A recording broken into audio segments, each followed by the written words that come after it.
हरीका ने कहा और मैं टीना का हाथ पकड़कर रथ की जानिब बढ़ गया। नौजवान आघूरा अब भी सजदे में पड़ा था। रथ चल पड़ा और प्रोफेसर क्या ही दिलचस्प सफर था। घोड़े दौड़ रहे थे, यूं लगता था जैसे वो भी मशीनी घोड़े हों।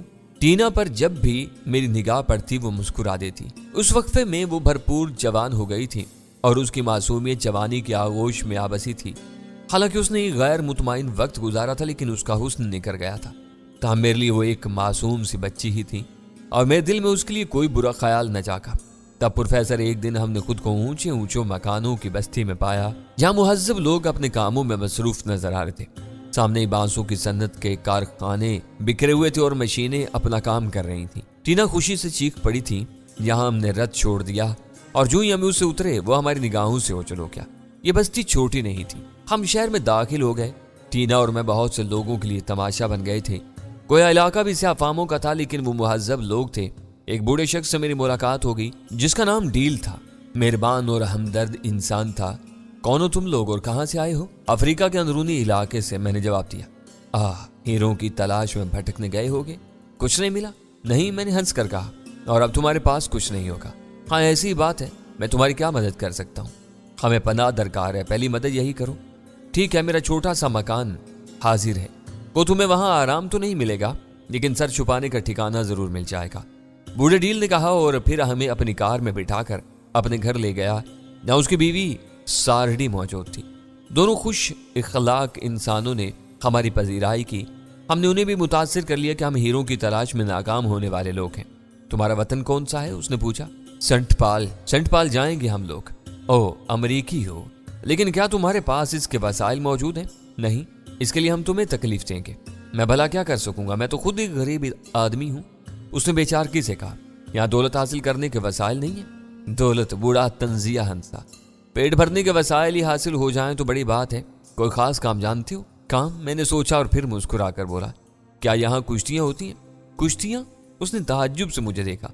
हाँ, यही एक काम जानता हूँ। ओह, तुम रेसलर हो? बूढ़े ने खुशी से भरपूर लहजा में कहा। मैंने कहा ना, इसके अलावा मैं कोई काम नहीं जानता। लेकिन तुम्हें इस बात से खुशी क्यों हुई? भाई, मैं कुश्तियों का शायक हूँ और बड़ी दिलचस्पी से देखने जाता हूँ। तुम्हारा सवाल बहुत ही उम्दा है। यहाँ पेकाडा स्टेडियम में कुश्तियों के मुकाबले हर हफ्ते होते रहते हैं और यहाँ बड़े बड़े पहलवान हिस्सा लेते हैं।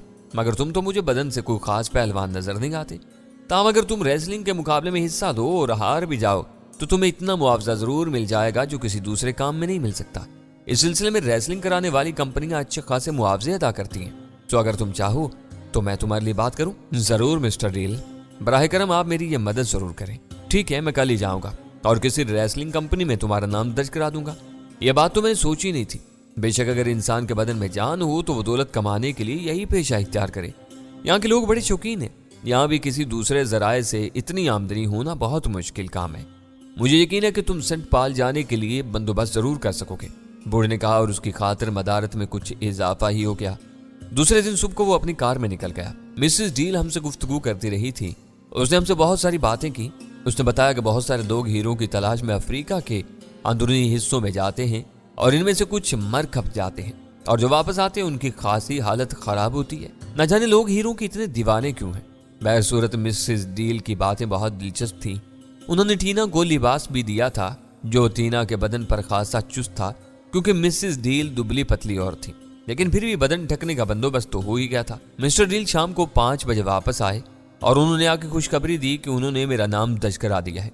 कंपनी वालों ने कहा है कि तुम्हें कल उनसे मिला दिया जाए। तो कल किस वक्त चलेंगे मिस्टर डील? भाई, तुम्हारे लिए दिन तो निकालना ही पड़ेगा, और चूंकि मेरा पसंदीदा मशगला है और यह बात तो बड़े फख्र की है कि कोई पहलवान खुद मेरी जात से मुंसलिक हो चुका। चुनाचे कल के दिन मैं छुट्टी करूंगा और तुम्हें ले चलूंगा। दूसरे दिन मैंने टीना से इजाजत ली और मिस्टर डील के साथ चल पड़ा।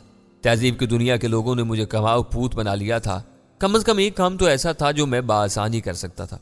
दिलचस्प मशगला था और कारआमद भी। कंपनी का मैनेजर खुद भी पहलवान मालूम होता था।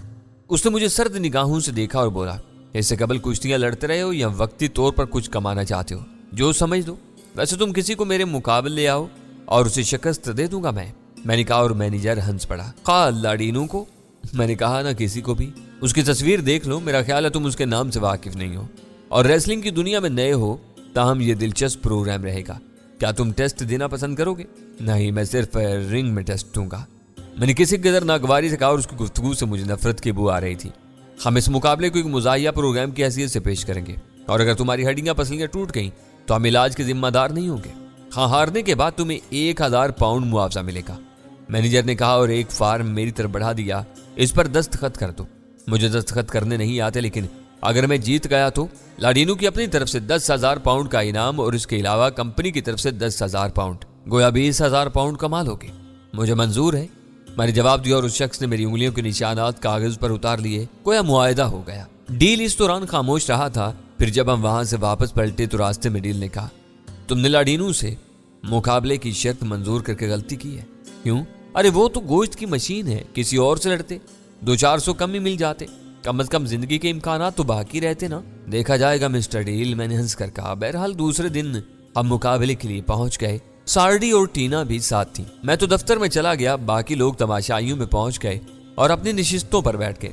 وقت مقررہ پر اناؤنسر نے لاڈینو کے مقابلے کا اعلان کیا اور پبلک پرجوش نظر آنے لگی۔ لاڈینو واقعی گوشت کا پہاڑ تھا۔ وہ کسی خونخوار جنگلی بھینسے کی مانند ڈکراتا ہوا رنگ میں آیا، اور جب میں اس کے مقابل پہنچا تو لوگ ہنس رہے تھے۔ چاروں طرف سے کہکے ابل پڑے۔ لاڈینو بھی ہنس رہا تھا۔ میں خاموشی سے رنگ کے رسوں کو پکڑے کھڑا رہا۔ پھر مقابلہ شروع ہونے کی گھنٹی بجی اور لاڈینو اپنا بدن پھلاتا ہوا میرے سامنے آ گیا۔ چونکہ اس سلسلے میں میرا کافی مذاق اڑا چکا تھا، اس لیے مجھے بھی غصہ آ رہا تھا۔ لاڈینو نے کسی دیو کی طرح مجھے پیٹ میں ٹکر مار کر گرانے کی کوشش کی، لیکن خود مجھ سے ٹکرا کر کئی فٹ دور جا گرا تھا۔ لیکن اتنا دیو کا آمد ہونے کے باوجود وہ پھرتی سے اٹھ کھڑا ہوا۔ البتہ لوگوں کے کہہ کے رک گئے تھے۔ میں نے دونوں ہاتھ بلند کیے اور اسے دوسری ٹکر کی دعوت دی۔ اس بار لاڈینو نے پوری قوت سے اپنا سر میرے سینے میں مارا اور کسی چپکلی کی مانند پٹ سے زمین پر گر گیا۔ اسے دونوں ہاتھوں سے اپنا سر پکڑ لیا تھا۔ تب میں نے جھک کر اسے اٹھایا اور اس کا بازو پکڑ کر سیدھا کھڑا کر دیا۔ اس کے بعد میں نے اسے دوبارہ ٹکر مارنے کی دعوت دی۔ تماشائیوں کو جیسے سانپ سونگھ گیا تھا۔ لاڈینو اب مجھ پر داؤ لگانے لگا۔ وہ قوت کا مظاہرہ بھول گیا تھا۔ میں نے اسے ہر وہ موقع فراہم کیا، لیکن اس کی ساری کوششیں ناکام رہی۔ وہ مجھے جنبش بھی نہیں دے سکا تھا اور اب تماشائیوں کی دبی دبی آوازیں ابھر رہی تھیں۔ تب میں نے پہلی بار جنبش کی اور لاڈینو کو سر سے بلند کر کے زمین پر دے مارا۔ وہ اٹھا تو دوسری بار اور پھر تیسری بار گرنے کے بعد لاڈینو رنگ کا رسہ پھلانگ کر نیچے بھاگ گیا اور پھر دوبارہ واپس نہیں آیا۔ چاروں طرف سے تالیوں کی آوازیں ابھر رہی تھیں۔ 20,000 پاؤنڈ کی رقم کا انعام بھی بوڑھے ڈیل نے ہی سنبھالا اور پھر ہمارے مکان پر مجھ سے کانٹریکٹ کے لیے آنے والوں کا تانتا بن گیا۔ میں نے کئی کشتیاں لڑیں اور ظاہر ہے پروفیسر کہ اپنے مقابل کو بدترین شکست دی۔ یہاں بھی میری زبردست دھوم مچ گئی۔ بوڑھا ڈیل تو میرا دیوانہ ہو گیا تھا۔ بہرصورت ان شریف النفس لوگوں کو میں نے اچھی خاصی رقم دی اور پھر ڈیل ہی کے ذریعے میں نے وہ دوسری تمام کاروائیاں مکمل کی جو مہذب دنیا میں ضروری سمجھی جاتی ہیں۔ یعنی سینٹ پال کے سفر کی تیاری۔ میرے ذہن میں بس یہی خیال تھا کہ ٹینا کو اس کے وارثوں کے حوالے کر دوں اور اس کے بعد آئندہ کے لیے سوچوں۔ ویسے اس لڑکی سے مجھے واقعی انسیت سی ہو گئی تھی اور بعض اوقات میں سوچتا تھا کہ برے لوگوں میں یہ اچھی ایک لڑکی ہے۔ سینٹ پال جانے کے لیے تمام کاغذات تیار ہو گئے۔ اس سلسلے میں نہ جانے کیا کیا کاروائیاں ہوئیں۔ بہرحال یہ سب میرے لیے نامانوس تھی، لیکن میں نے خاموشی اختیار کی۔ بلاخر ہم ہوائی گھوڑے پر پہنچ گئے جو ہمیں لے کر پرواز کرنے والا تھا۔ اس دنیا کی یہ چیزیں اب میرے لیے تعجب خیز نہیں رہی تھی پروفیسر۔ اس کی وجہ یہ تھی کہ میں ان کے بارے میں بہت کچھ جان چکا تھا۔ چنانچہ ہوائی گھوڑے کے سفر میں بھی میں نے کسی حیرت کا اظہار نہیں کیا۔ ٹینا کا چہرہ مسرت سے سرخ ہو رہا تھا۔ راستے میں وہ میرے برابر بیٹھی مجھ سے نہ جانے کیا کیا باتیں کرتی رہی تھی۔ اس نے کہا نہ جانے اس کے چچا کا کیا حال ہو، نہ جانے ریٹا اور چارلس سے کیسی زندگی گزار رہے ہوں۔ اب تو ہمیں سینٹ پال ہی میں رہنا ہوگا انکل۔ ظاہر ہے اب ہم وہاں سے کہاں جائیں گے؟ نہ جانے ان لوگوں کو ممی اور ڈیڈی کی موت کا علم بھی ہوا ہوگا یا نہیں، شاید ہو گیا ہو۔ میں نے کہا اور ٹینا نے مجھ سے اتفاق کیا۔ بہرصورت ہم اس عظیم الشان ایئرپورٹ پر اتر گئے جہاں سے ہم مشینی گھوڑے پر سوار ہو کر ٹینا کے بتائے ہوئے پتے پر چل پڑے۔ اور پھر ٹینا کی اپنے لوگوں سے ملاقات بڑی دلچسپ تھی۔ وہ سب انہیں مردہ سمجھ چکے تھے۔ جہاز کی تباہی کی اطلاع ساری دنیا کو مل چکی تھی اور بہرصورت یہ خاصی پرانی بات تھی۔ ٹینا کو پا کر وہ سب خوشی سے پھولے نہیں سما رہے تھے اور میں بھی خوش تھا کہ میں نے اپنا مشن تکمیل تک پہنچا دیا جس کی ابتدا خواہ مخواہ ہو گئی تھی۔ ٹینا کی پرزور خواہش تھی کہ میں اس کے ساتھ ہی رہوں، لیکن میری سمجھ میں نہیں آ رہا تھا کہ میں کیا کروں۔ ویسے بھی پروفیسر مجھے ٹینا کے گھر والوں کا ماحول پسند نہیں آیا تھا۔ عجیب سا ماحول تھا، عجیب سے لوگ تھے، ایک دوسرے سے اتنے ہٹے ہوئے کہ رشتوں کا تصور ہی مٹ جاتا تھا۔ وہ نوجوان جس کا نام چارلس تھا شکل ہی سے اوباش نظر آتا تھا۔ عجیب و غریب لباس میں ملبوس، لمبے لمبے بال، مردوں کی کسی صنف سے اس کا تعلق نہیں تھا۔ میں نے اس کی نگاہوں میں ٹینا کے لیے عجیب سے جذبات دیکھے تھے، لیکن ٹینا تھی کہ اس کی دیوانی تھی، ہر وقت اس کے پاس رہا کرتی تھی اور بہت کم وقت اسے میرے پاس آنے کے لیے ملا کرتا تھا۔ चुनाचे एक दिन मैंने टीना पर अपनी ख्वाहिश का इजहार किया कि मैं यहाँ से जाना चाहता हूँ। नहीं अंकल, आप कहाँ जाएंगे? सवाल ही पैदा नहीं होता। बस अब आपको हमारे साथ रहना होगा। अंकल, अब मैं चार्ल्स के साथ शादी कर लूंगी और उसके बाद हम तीनों अपने छोटे से खूबसूरत से मकान में रहेंगे। नहीं टीना, मेरी और तुम्हारी राहें बड़ी मुख्तलिफ हैं। इसके अलावा मैं तुमसे एक बात जरूर कहूंगा। वो क्या अंकल? ये नौजवान जिसे तुम चाहती हो मुझे बिल्कुल पसंद नहीं। चार्ल्स की बात कर रहे हैं ना? टीना ने ताज्जुब से कहा। हाँ, इसमें क्या बुराई है अंकल? वो तो बहुत सॉफ्ट है, इतना खूबसूरत गाता है कि लड़कियां उसके आगे पीछे दौड़ती हैं। वो तो सोसाइटी में बेहद मकबूल है अंकल।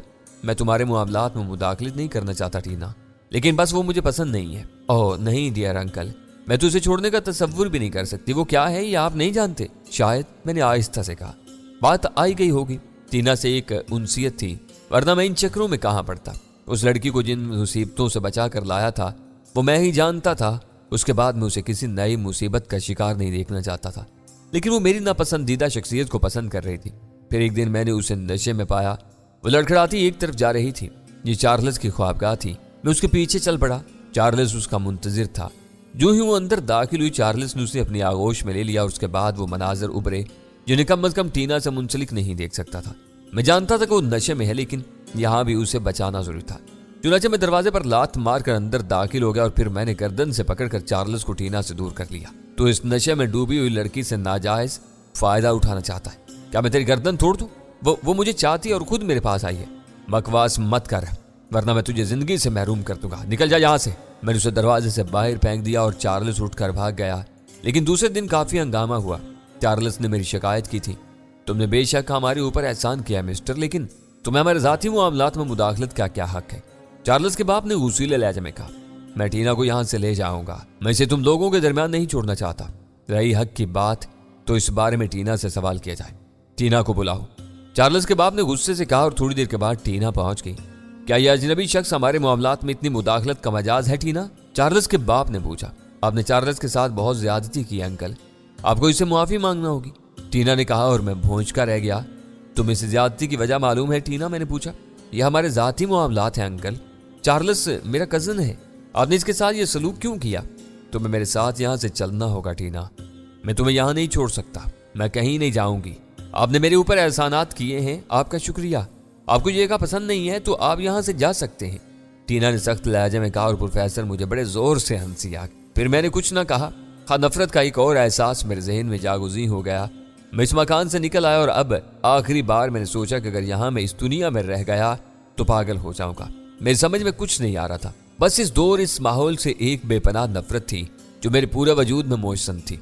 दिल तो चाह रहा था कि कत्ले आम करता फिरूं, जो सामने नजर आए उसे फना कर दूं, लेकिन ये काम किसी और का था, मेरा नहीं। ये दौर यकीनन दुनिया का आखिरी दौर है। बहुत जल्द ये दुनिया तबाह हो जाएगी। चुनाचे एक बार फिर मुझे किसी पुरस्कून गोशे की तलाश थी, ऐसा गोशा जो इस दुनिया से अलग थलग हो। अदवार की घुटन मेरे जहन पर सवार थी प्रोफेसर, लेकिन तहजीब के जदीद दौर को मैंने जिस कदर उकदा देने वाला पाया, इससे कबल कभी इतनी उकताहट नहीं हुई थी। इस दौर के इंसान मेरे सदियों के तजर्बे की नफी थे। मैंने इनके अजहान समझने की काफी कोशिश की थी, लेकिन इसमें नाकाम रहा। गुजरने वाली सदियों के इंसान भी मुख्तलिफ अंदाज़े फिक्र के मालिक थे। इनके दरमियान दोस्ती होती थी, दुश्मनी होती थी, वो साजिशें करते थे, हथियार बनाते थे, जंगें भी होती थी, वहशत और बर्बरियत के मुजाहरे भी होते थे, लेकिन इनके पीछे मकासद भी होते थे, जज्बे भी होते थे। एक गिरोह दूसरे गिरोह से नाबुर्द आजमा जरूर होता था, लेकिन गिरोह के अंदर यह गांगत होती थी। लेकिन इस दौर का इंसान न जाने क्यों अपनी जात में गिरोह बन गया था। इसे अपने सिवा किसी से दिलचस्पी नहीं रह गई थी, बल्कि यूं समझो कि वह अपनी जात से गैर मुतमईन था और अपनी सोच से भी गैर मुतमईन था। एक ही इंसान मुख्तलिफ अंदाजे फिक्र रखता था। गिरोह के अफराद आपस ही में एक दूसरे से बदजन होते थे। ऐसे ऐसे अजीब अंदाजे फिक्र थे कि अकल चकरा जाती थी। इस दौर में कायनात में बिखरे हुए मादों को दरियाफ्त कर लिया गया था। अमराज पैदा किए जाते थे और फिर इनके इलाज के लिए मगज़-जनी की जाती थी। फसलें उगाई जाती थी और फिर इन्हें तबाह करने के मंसूबे सोचे जाते थे। और फिर लुत्फ की बात यह कि वो खुद को इंसानियत का अलम बरदार कहते थे। हथियारों की दौड़, तस्खीर की दौड़, एक तरफ तहफ़्फ़ुज़ इंसानियत के बयानात, दूसरी तरफ एटम बम। हर इंसान के कई रुख थे और इन उलझे हुए इंसानों के दरमियान मैंने बड़ी घुटन महसूस की। सलानूस के दानिश कदे में मेरे ऊपर जो बीती थी, मैं उसे कभी नहीं भूल सकता। काश मुझे वापसी का रुख मालूम होता, लेकिन अब इस दौर से मेरा जहन बुरी तरह उकता गया था। मैं इनके दरमियान देखने वाला नहीं बन सकता था। क्योंकि ये सब एक देग के चावल थे, जिसे चाहो देख लो, सब के सब यकसां बेच देने वाले जज्बों से सरशार, अखुव्वत और इंसानियत का मजाक उड़ाने वाले। सो बेहतर यही समझा मैंने कि किसी गोशे को अपना दो। सो मैंने इसी खित्ता ज़मीन को मुंतखब किया और यहाँ अपनी रहाइश का तरतीब देने लगा। गुजरे हुए अदवार का असासा मैंने यहाँ जमा कर लिया और एक तवील नींद सोने की सारी तैयारियां मुकम्मल करके सो गया। लेकिन जागने का वक्त नहीं आया था प्रोफेसर कि तुम यहाँ पहुंच गए। तुमने मेरी नींद खराब कर दी। तुमने मुझे वक्त से पहले जगा दिया। वो खामोश हो गया और अचानक जैसे पूरा आईना खाना टूट गया।